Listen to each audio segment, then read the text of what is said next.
ونرجع فرحان كالظبيل للهلولة حط سلاح وثوم حيلة نضربوا شوفار هاد الليلة احنا جايين من كل مكان للصويرة زينة البلدان نزوروا ونرجع فرحان. Bichout Marais Rabotai, Bichout, le grand rabbin présent, je vous souhaite beaucoup de bonheur et que cachez-vous dans le Bracha Haken Ratson. Amen. Alors, aujourd'hui, on va un peu parler de tout. Aujourd'hui, alors, vous savez que bientôt, B'ez Hashem, on termine la Sidra de Bereshit. Et on va attaquer la Sidra de Shemot. Maintenant, on a encore Vaigash et Vaihi, c'est tout, hein? Ouais. Donc, tout d'abord, on va essayer de comprendre une question que mon Rav Alav Shalom, Rav Shach Alav Shalom, il pose deux belles questions. Première chose, il pose la question sur le fait que Yaakov Abinu Alav Shalom, lorsqu'il a pris les berachot de Esav, sa mère lui a dit, Esav, tu sais, il va aller prendre les berachot de chez ton père. Alors toi, tu les prends avant lui. Et j'ai entendu que ton père, il va donner les meilleurs berachot, c'est la veille de Pessah, à Esav. S'il lui apporte un bon repas, Esav ne mérite pas. Toi, tu fais un bon repas à ton père et tu reçois les brachot. Yaakov, il dit à sa mère, mais moi, je peux pas, parce que moi, je suis pas poilu, et mon frère, c'est un poilu, et en plus, il y a ma voix. Il a dit, n'aie pas peur, je vais te donner des vêtements, il va te toucher, il va croire que tu es poilu, et il va te faire les brachot. Il faut pas que Esav reçoive les brachot. Bon, Yaakov, il fait ce que sa mère lui dit, et reçoit les brachot. Esav, il arrive avec le repas, et voilà, il rentre chez son père, et son père lui dit, qu'est-ce que tu veux? Et papa, moi, je t'ai apporté le repas, et je vais le brachot.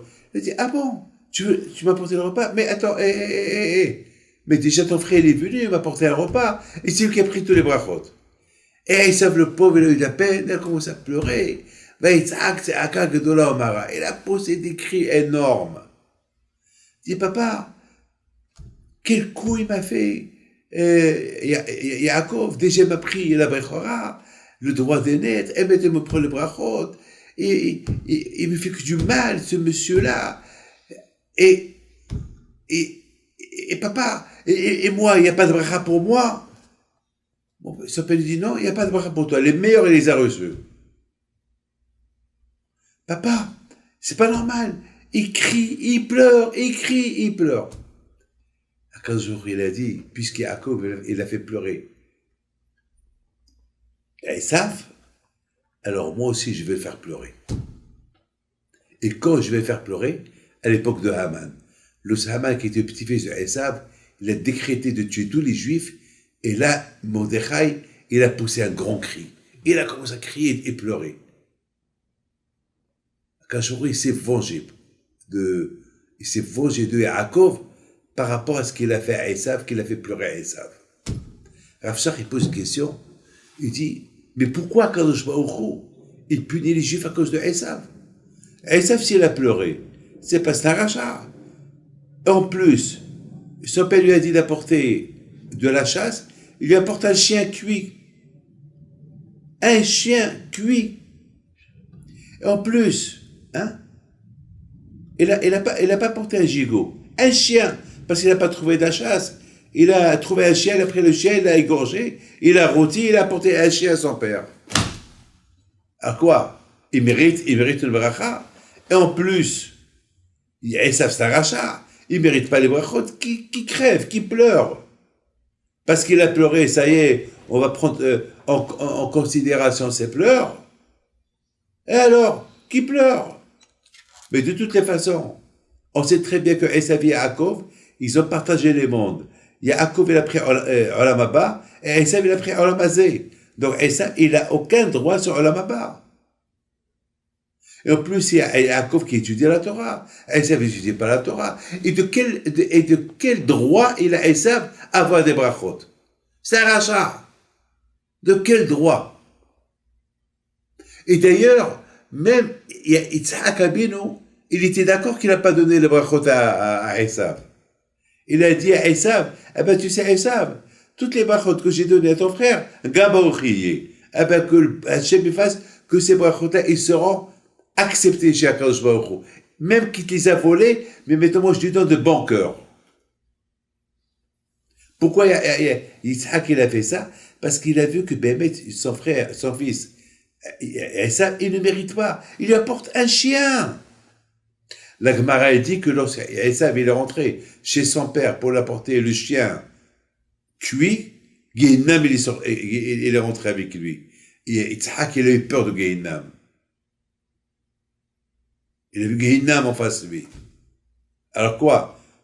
Il pleure. Eh ben, il a tellement fait. Imaginez-vous un rachat, un tueur, un assassin qui pleure, on a pitié de lui. Un qui n'a pas d'appel pour personne, tu as pitié de lui? Non. Ah, pourquoi Yaakov va être puni? Parce que tu as fait de la peine à ton frère, eh ben, toi aussi tu vas mériter. Il va sortir quelqu'un de Esav, et il va condamner tous les juifs à mourir, et toi, Mordechai, tu vas poser des cris comme Esav il a posé des cris. Belle question que Rav Shach pose. Et Rav Shach continue à poser une question. Que Dina a été violée. Pourquoi Dina a été violée? Elle a été violée parce que lorsque Yaakov il a rencontré Esav, il s'est écrit que Yaakov il avait 11 enfants et les 4 femmes. Bon, les 4 femmes, c'est les 4 femmes, personne ne va les voir, mais sa fille Dina, qui avait 7 ou 8 ans, était une beauté de fille, il l'a cachée dans une boîte. Pourquoi il l'a cachée dans une boîte? Pour ne pas que Esav, il la regarde. Pourquoi? S'il la regarde, il va dire, Yaakov, donne-moi à marier. On a fait la paix, toi et moi, tu me la donnes. Alors quand je vois il a dit à Yaakov, ah, toi tu n'as pas voulu donner ta fille à Esav, peut-être elle va le rendre bitchouva, alors elle sera violée. Elle sera violée. Toi tu n'as pas voulu la donner à ton frère, qu'elle était circoncis, elle va être violée par quelqu'un qui n'est pas circoncis. Tu n'as pas voulu faire du bien à ton frère, alors, bon, tu sais, c'est de la folie, c'est de la folie. Viens, écoute, Rav Shach, écoute, je vous en prie. Écoute. Écoute-moi. On va imaginer une fille qu'elle est tsneot, qu'elle est tzadeket. Une fille qu'elle a grandi dans une maison de Yaakov Abinu. Elle a grandi avec Léa, sa mère. Son père, c'est Yaakov, qui était l'homme parfait, que sa photo, elle est gravée chez Akadosh Baruch Hu dans le ciel. Comment tu peux imaginer et que Yaakov, il veut que sa fille se marie avec un tzaddik, qu'il a des tzaddikim. Comment tu veux que Yaakov il donne sa fille à un rachat? Et parce qu'il n'a pas donné sa fille à un rachat, un Esav, qui est rachat, qui est tueur, qui est un assassin, tout ce que tu veux, comment tu veux que Yaakov lui donne? Il était à pique-nique. Avec les cheveux longs, une barbe. Okay. Il se tatouait les mains, tatouage de partout. Il était un skinhead, tu sais. Il était tout ce que vous voulez. Non, ah oui, Esav c'était un voyou. Imagine une fois, comment Yaakov a donné sa fille à Esav? Et parce que Yaakov, il a caché sa fille, Yaakov, elle a été puni. Pourquoi? C'est de la cruauté. Attends, est-ce qu'un homme, il va donner sa fille à un rachat? En plus, la Gemara dit que celui qui donne sa fille à un rachat, comme s'il met sa fille devant un lion. Tu mets ta fille devant un lion, le lion va manger, il va manger. En plus, c'est une cruauté. Pourquoi la pauvre Dina a été punie, la pauvre? Et en plus, Dina a été punie. Elle a été violée. Yaakov fait une faute, et Dina, elle est violée. Ça, c'est 2 questions que Rav Shach pose. C'est des belles questions. Est-ce qu'Yaakov Abinu, il a le droit de faire perdre toute une vie spirituelle de Dina en la donnant à Esav? Qu'est-ce que Esav il va faire de Dina? Une femme, une boniche, une femme recha. D'ailleurs, Léa, D'ailleurs, vous savez que Léa et Rachel, ils étaient deux sœurs. Tout le monde disait, Rachel va se marier avec Yaakov, et Léa va se marier avec Esav. Et Léa, elle pleurait de ça. Jusqu'à qu'elle avait les yeux fermés, à cause des larmes qu'elle a versées, parce qu'elle ne voulait pas marier un rachat. Un miracle! Et bien, toi, tu veux que Yaakov, il donne Dina à Esav, et parce qu'il a caché Dina, il a été puni. Non, it's not normal. C'est pas normal. Ça, c'est deux questions qu'Av Sharit il pose. Mais moi, monsieur le rabbin, monsieur le grand rabbin, je vois que vous avez vous avez beaucoup changé, vous étiez, oh là là, je vois votre visage et vous avez tellement changé, depuis Hanouka, je suis très, très, très, très jaloux de ta capacité de ce que tu as pu acquis pendant ces jours-là ensemble, à École Kavod.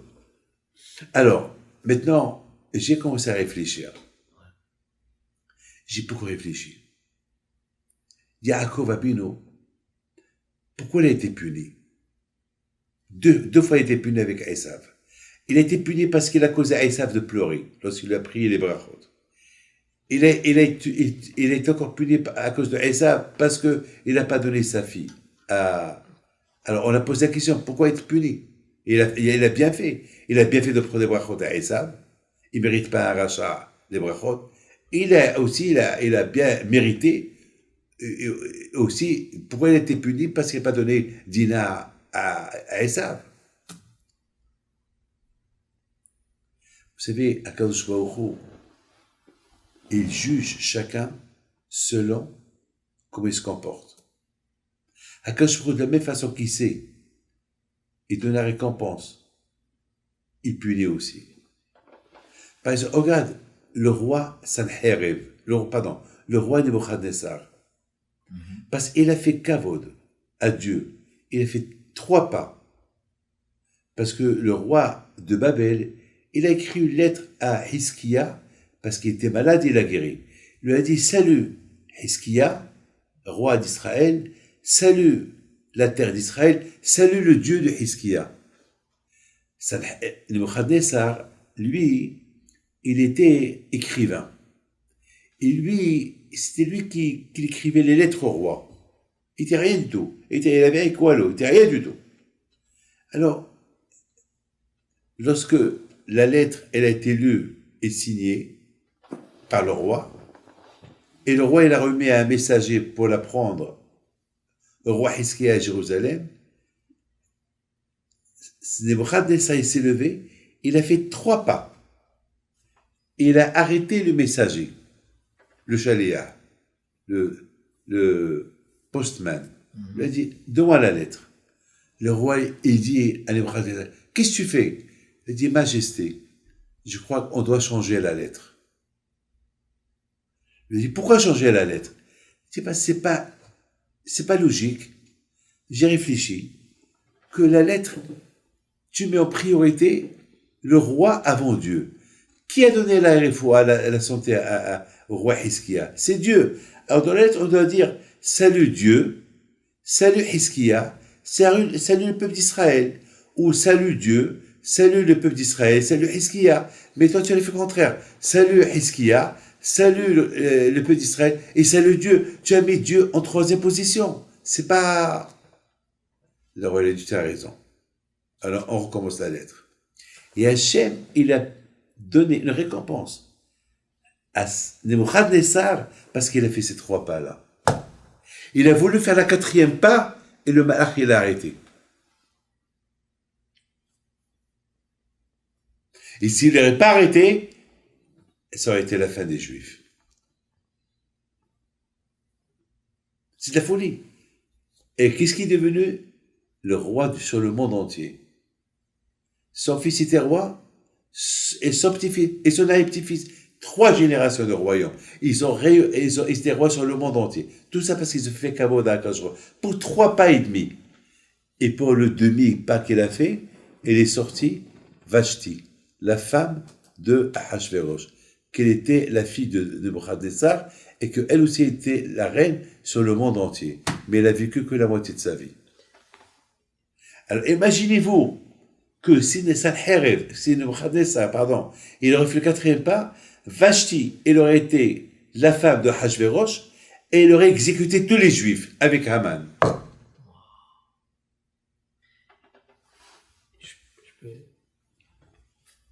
Pharaon, il n'a pas fait la même chose quand il a sorti les Juifs.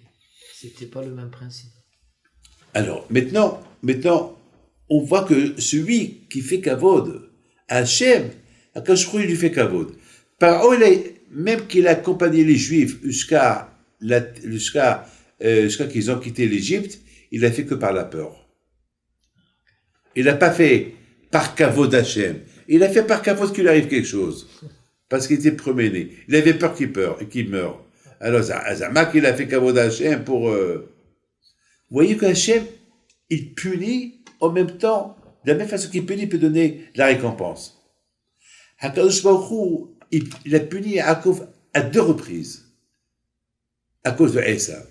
Parce que lorsque Yaakov, il voit que Esav, il pleure, parce que Yaakov, il a volé les brachot, il voit qu'il pousse des cris. S'il pousse des cris comme ça, c'est que Esav, il a de la peine.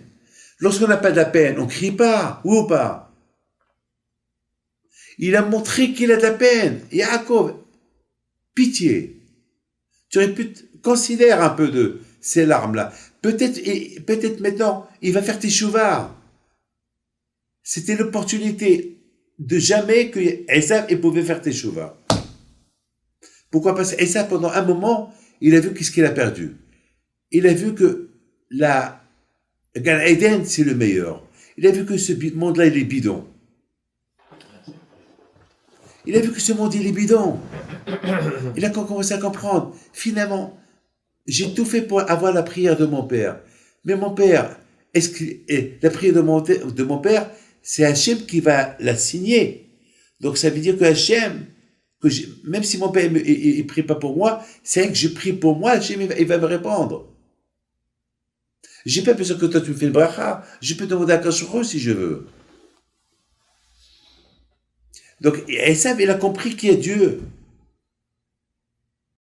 Esav, il a dit, si Yaakov, il a risqué sa vie pour prendre des brachot, c'est que dans ces brachot, il y a un sens, des essences, il y a quelque chose dans ces brachot-là. Alors pourquoi? Alors Yaakov, il aurait pu dire, tu sais quoi, Esav, viens on les partage. Viens on se les partage. Allez, pardon Esav, que je les ai pris. Viens, c'est pas de ma faute, c'est ma mère qui me l'a dit. Allez. Parce que tu es un rachat. Et la première, tu as porté la tête d'un chien à papa.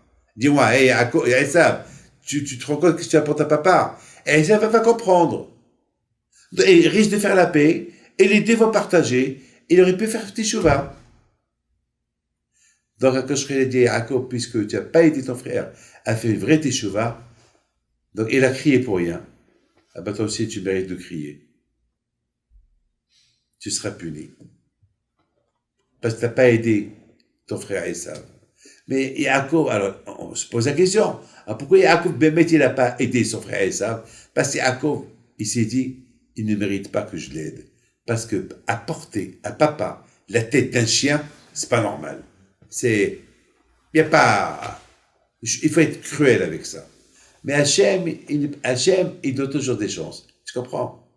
Hachem, et par rapport à Kashro qui donne des chances, alors il a puni Yaakov. Et lorsque Yaakov, il a caché Dina, Dina aussi c'est une tzadékette. Et Dina, elle était où? Elle était à Haran. Et à Haran, elle était avec son grand-père Lavan. Elle n'a pas appris de lui. De la même façon qu'elle n'a pas appris de Lavan, son grand-père a été une mauvaise femme, avec Esav, elle va le mettre dans le bon chemin. Et peut-être elle va mettre toute la famille d'Esav dans le bon chemin. Et surtout que maintenant Esav, il a fait teshuva. Il embrasse Yaakov. Il pleure sur les bras de Yaakov. Et Bishma il a dit, il a embrassé de tout son cœur. En plus, il a proposé à Yaakov, je reste avec toi. Vous imaginez Esav qui voit Yaakov, riche, tzaddik. Il a compris qu'il n'y a que la religion qui compte. On peut être avec des chaïb et rester un bon juif. Oh là là, qu'est-ce que j'ai fait? Je suis resté avec Yitzhak, mon père. Et je suis resté Racha. Yaakov est parti avec toute sa famille. Ils sont tous venus des tzadikim. Donc, avec tous ces chocs-là qu'il a eus, Dina, elle aurait pu l'achever au niveau spirituel. Et Yaakov, il n'a pas voulu. Yaakov, il a dit non, je suis pas prêt. Le bon Dieu va me punir qu'il me punit. Je ne donne pas ma fille. Mais Akadosh Baruch Hu, il a puni quand même. Pourquoi? Parce que pour Akadosh Baruch Hu, lui, il est très droit, Akadosh Baruch Hu. Akadosh Baruch Hu, toujours, il donne des chances. On n'a jamais vu Hachem, il enlève la chance à quelqu'un. Jamais. Jamais. Yaakov Abinu, dans sa tête, il dit non. Esav Snagacha. Depuis la mort d'Abraham Abinu, Esav n'a pas fait Teshuvah. Et Isaac, il a veillé. Il est resté tout seul avec lui. Il n'a pas fait Teshuvah.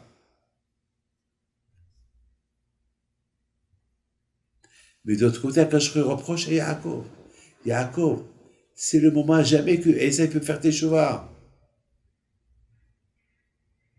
C'est bientôt ou jamais. La preuve que Esav, regarde, lorsque tu as pris les brachot, il t'a pas tué tout de suite. Il a dit, j'attends que papa il meure et je te tue. Il t'a pas tué, ça veut dire que il a la force de se retenir. Donc il y a une bonne mida.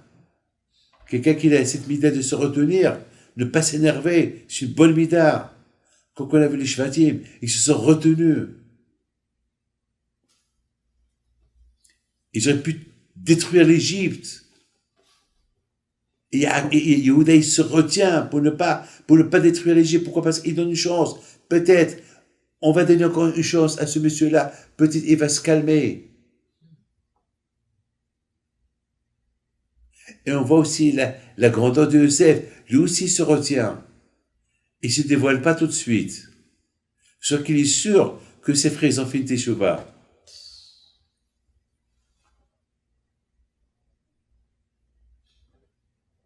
Voilà ce qu'on apprend. Et on voit qu'Esav, il avait cette mida, il s'est retenu. Avec Apek, il s'est retenu. Ça veut dire que Esav, il avait de la peine, qu'il a perdu, mettons une bracha, mettons Yaakov. Rends-lui ce que grâce à lui tu as eu. Donne-lui ta fille.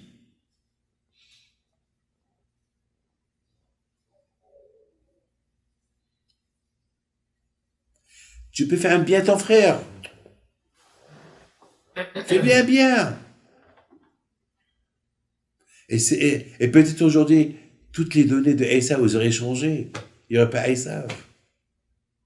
Et tout le monde va être tzadikim. N'oubliez pas que de Esav, il se sortira Rabbi Akiva, Rabbi Meir, Shemaya Eptalion, beaucoup de tzadikim, Ankelos. Pourquoi pas? Oui. Comme vous avez dit hier, comment ça se fait que tous ces tzadikim sont sortis Ouais. de Voilà. Les données, ils auraient pu changer. Vous savez que j'ai vu dans un livre, c'est parce que, pourquoi Esav, ils sont sortis de lui quand même beaucoup de tzadikim? Parce qu'il avait beaucoup de bonnes midotes quand même.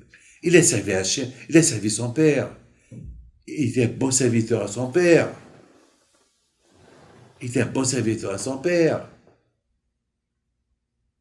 Et quand même, il s'est retenu, il n'a pas tué son frère tout de suite.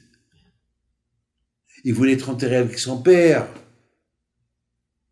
Mais à Marpella. Il avait de la peine parce qu'il n'a pas reçu le brachot.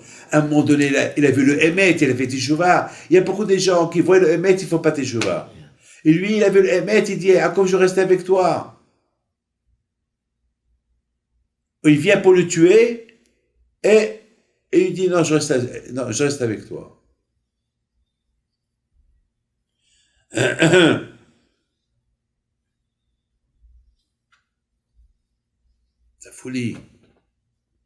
C'est folie.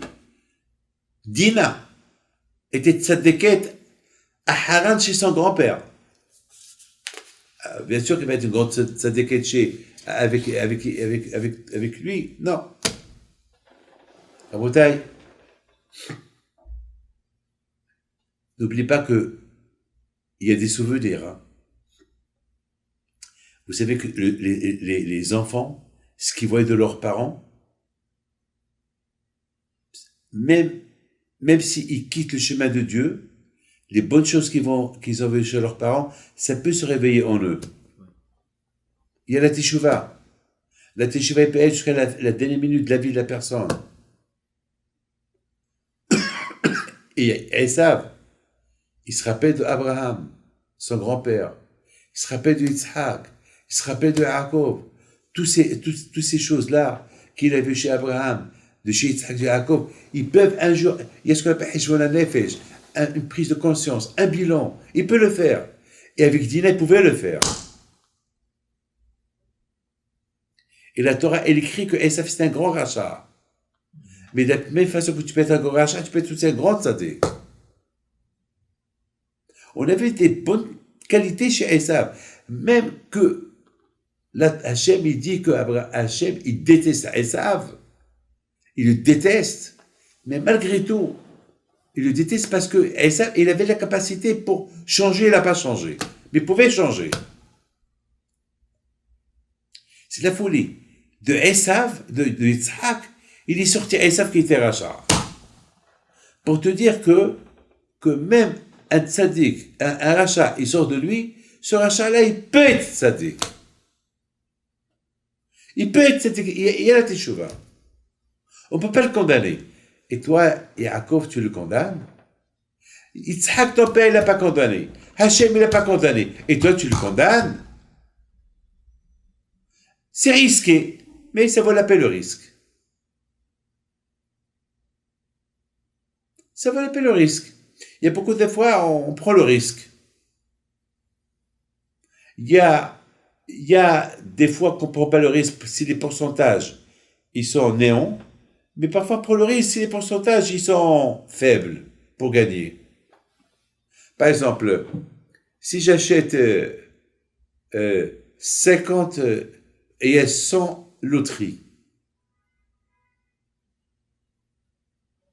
si j'achète, il y a une qui va gagner. Si j'achète 98 loteries, il y a un pourcentage que je vais gagner. Mais il y a un petit pourcentage de 2% que je vais pas gagner. Mais il y a un grand pourcentage, ou pas? Ouais. Maintenant, sur 1 milliard, et tu achètes une loterie, c'est vraiment, c'est 99 que tu vas pas gagner. Mais tu peux gagner.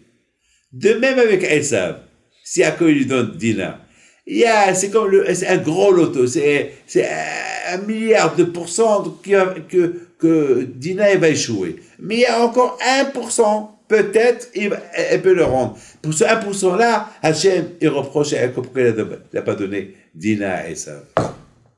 La folie, ça.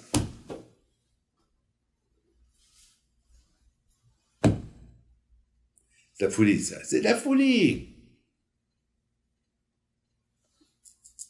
On voit que Yitzhak, il a voulu le bénir. Pourquoi Yitzhak, il a voulu le bénir? Parce qu'Yitzhak, il dit peut-être, il y a une chance. Mais Rivka était contre. Pour Rivka, il n'y a pas de chance. Alors Jacob, il est comme sa mère. Il n'y a pas de chance. Puis s'il n'y a pas de chance, alors c'est pas la peine que je dis pardon pour les barreaux que je lui ai pris, et c'est pas la peine que je donne ma fille. Pour lui, Esav, il a condamné. Pour lui, Esav, il est condamné. Il n'a pas donné de chance. Mais Akash Baruch Hu, il donne toujours une chance. Et par rapport à la chance qu'Hachem lui donne, Yaakov, il a été puni. Yaakov Nitva. Yaakov, il est jugé dans le ciel. Pourquoi il n'a pas donné chance à son frère?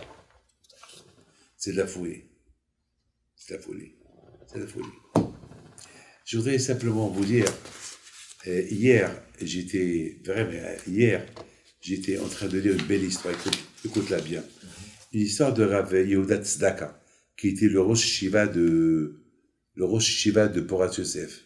Une belle histoire. Il y a une fois, il est venu chez lui, un juif simple.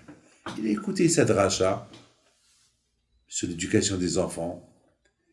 Et après la dracha, il va chez le Rav. Il dit, Rav, dans ton cours, tu as dit, il faut enseigner la Torah aux enfants, et c'est la Torah, Attends, mais Rabbi, voilà mon fils, il est à la yeshiva. Moi, je pense que c'est mieux qu'il quitte la yeshiva pour aller travailler. Pourquoi étudier la Torah? Ça va lui ajouter quoi? Et la Torah est dit, il faut manger ton pain à la sueur de ton front. Alors pourquoi? Alors moi je vais appliquer, étudier et travailler à la sueur de ton front. Et toi tu dis non, il faut étudier la Torah à la sueur de ton front. Attends, alors j'écoute qui? La Torah ou je t'écoute à toi? Rav Tzedaka, il donne une belle réponse. Il dit, et je vous en prie écoutez ça, il lui dit, le corps de l'être humain, il est composé de beaucoup de membres. Et chaque membre, il a sa fonction. Les mains, ils travaillent, ils bougent. Le pied, il travaille. Les yeux, ils travaillent. Comment ça s'appelle? Les oreilles, ils travaillent. La tête, le cou, ils travaillent. Le cœur, il s'arrête pas. Ou pas? Tout le corps, il travaille. Bah, bah, bah, bah. Ils sont occupés. Tout le corps, il est occupé. Mais les yeux, ils font rien du tout. Ils font rien du tout. Les yeux, ils font rien du tout. Pourquoi?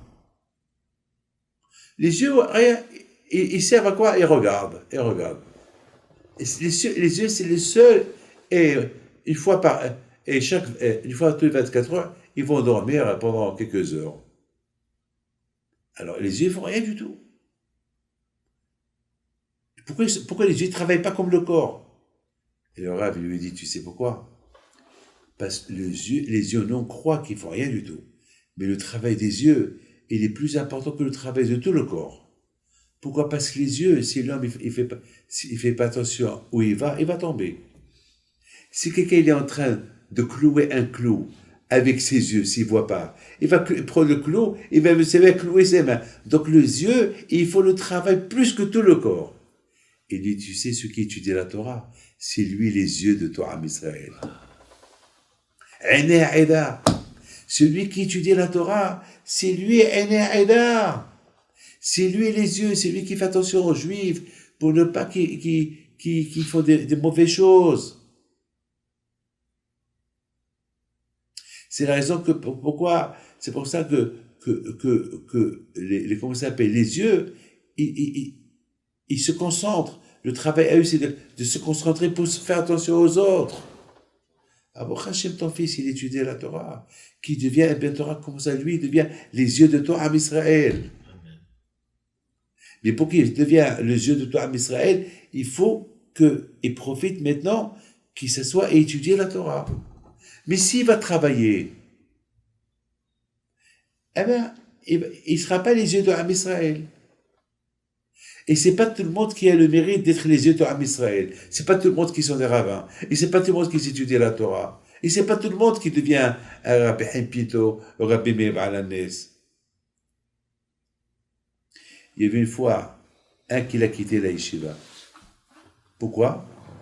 Parce que sa mère, elle voulait que son fils, il quitte la yeshiva, il va travailler.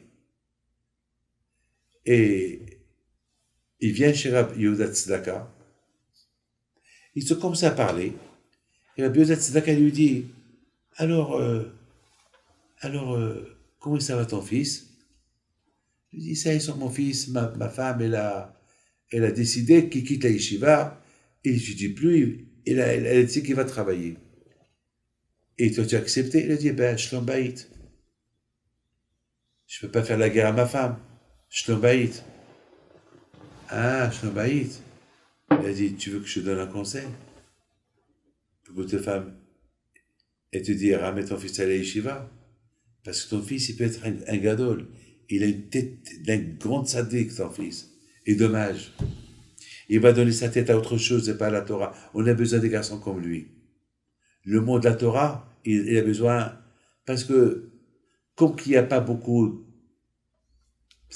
comme que c'est pas tout le monde qui veut être docteur, comme c'est pas tout le monde qui veut être avocat, c'est pas aussi tout le monde qui veut être rabbin. Donc, ton fils, il peut être un grand grave. Regarde-moi. Moi, je voulais pas être un rabbin. Moi, je voulais travailler. À un moment donné, je voulais être un businessman. Je voulais pas être rabbin. Je voulais pas même du tout. Ça y est, je voulais être un balabaïd comme tout le monde, qui fait Hockey Israël le matin et tout. C'est mon père qui m'a poussé. Il m'a dit, mon père, tu étudies la Torah, et tu vas arriver à donner les conseils aux gens dans le commerce, et tu vas construire des yeshivot. Et tu vas construire 26 yeshivot. Et je suis pas loin à 26 yeshivot. Baruch Hashem. Je suis pas trop loin. Et moi, j'ai l'ambition que si Dieu veut, si je termine les 26, je vais faire plus. Je vais donner, et le plus, ça va être le cadeau pour mon père. Voilà, papa, j'ai fait 26, voilà, j'ai ajouté. Parce que mon père, il me dit, pourquoi tu n'as pas ajouté? Alors, avant qu'il me le dise, mais je sais qu'il m'a dit, pourquoi tu n'as pas fait plus? Jamais je vais te gagner avec mon père. Ah, maintenant, la petite Daka, il dit à ce monsieur-là, je te donne un conseil. Rentre chez toi et fais comme Tisha B'Av. Il dit, comment? Il dit, assis-toi par terre, commence à pleurer. Il dit, pourquoi? Si ta femme te dit, pourquoi tu fais ça? Tu dis, c'est Tisha B'Av pour moi. Et tu vas correct pleurer. Elle va t'expliquer, elle va te demander donne-moi une raison. Tu lui dis, parce que tu as enlevé mon fils de la yeshiva. Et moi qui avais tout le temps envie que mon fils devienne un rave. Et 100%, elle va avoir de la peine, elle va t'écouter. Et c'est ce qu'il a fait. Au départ, sa femme, elle se moquait de lui. À un moment donné, lorsqu'elle voit que son mari ne fait que pleurer, elle dit, alors prends ton fils, mets-le à la yeshiva. Et aujourd'hui, il est devenu un grand Rosh Yeshiva. Je ne peux pas dire le nom de cette yeshiva. Et il devient un gadol d'Israël. Il est vivant aujourd'hui. Et aujourd'hui, la mère, chaque jour, il dit à son mari, qui sont encore vivants, très vieux, ils ont même dépassé la centaine, et ils disent au mari, et dit à son mari, merci, mon chéri, merci que tu as fait ce que tu as fait. Voilà la bataille, ce que j'ai à te dire. Maintenant, je voudrais simplement te dire une chose.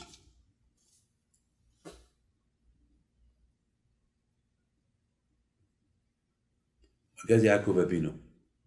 Il était parfait dans sa Torah. Il était parfait en tout.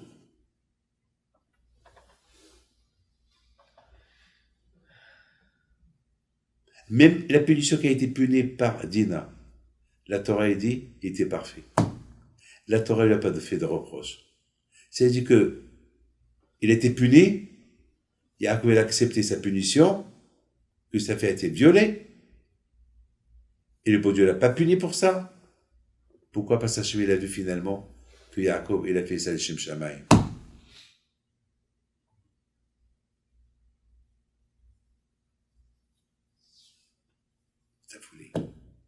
Que le bon Dieu vous donne bracha v'atzlaha v'utagouf, parnassa tova et bonne réussite. La question que je voulais sur Laquelle? sur ce que je vous ai demandé. Quelle est la différence entre... Tchouva. Si tout est prédéterminé... Ah, mais toi, il faut savoir une chose. Pourquoi Bechla la Kadosh Baruch Hu punit Yaakov? Si Hachem sait que Esav il va faire Teshuvah, il a d'autres moyens pour qu'il fasse Teshuvah. Pourquoi il faut qu'il se marie avec Dina?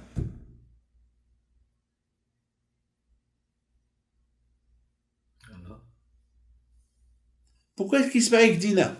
Attends, Hachem, tu punis Yaakov parce qu'il n'a pas donné Dina à sa fille, à son frère. Parce qu'elle aurait pu lui faire Teshuvah. Mais Hachem, toi tu sais très bien, Hachem, que est-ce que il va faire Teshuvah ou pas? Si Esav Bémet il va faire Teshuvah, alors quelle importance il y a s'il prend Dina? Fais-lui faire autre chose s'il fasse Teshuvah. La réponse, elle est, Akadosh Baruch Hu, il donne à la personne, lui, à décider sa vie. Hachem, il sait, par exemple, à Kippour, Hachem, il me pardonne pour la Teshuvah que je fais. Mais Hachem, il sait que je vais refauter après Kippour. Ah, pourquoi il me pardonne? Hachem, il me pardonne pour maintenant. Hachem, il ne voit pas après. C'est parce que si Hachem, il veut voir après, il ne va pas me pardonner du tout.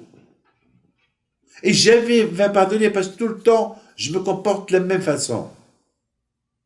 Mais si Hachem me pardonne, il pardonne, maintenant. C'est ça la grandeur d'Hachem. Alors, écoute-moi, je t'en prie. Alors, Hachem, il dit à Yaakov, il se peut que Esav, il va pas faire Teshuvah. Mais pendant un laps de temps, il va faire Teshuvah.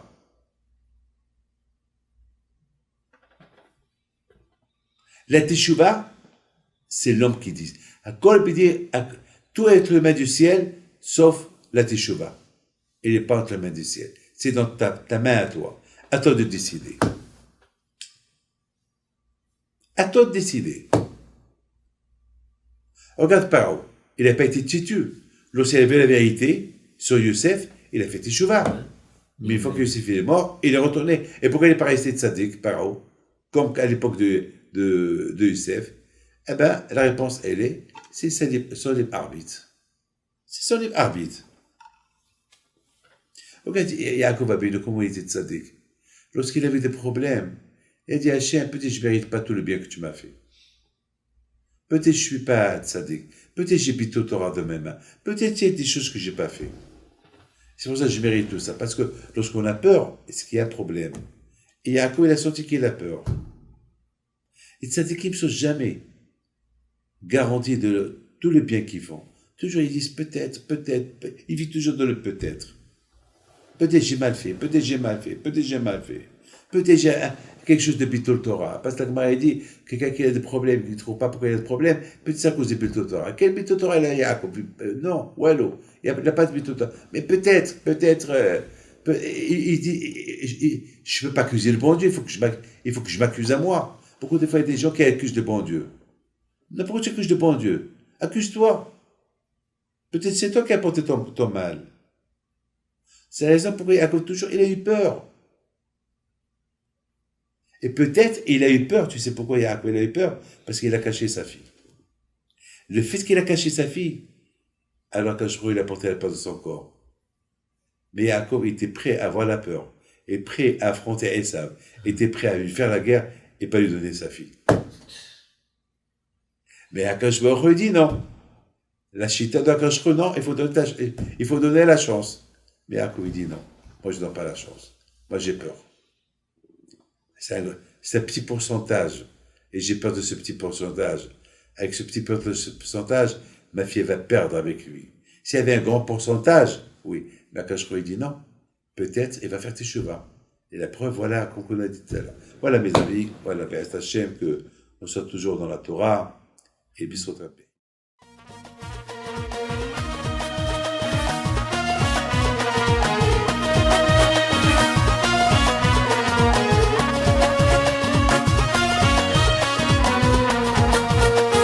نوضوا يا ناس غرتوا على ربيع حي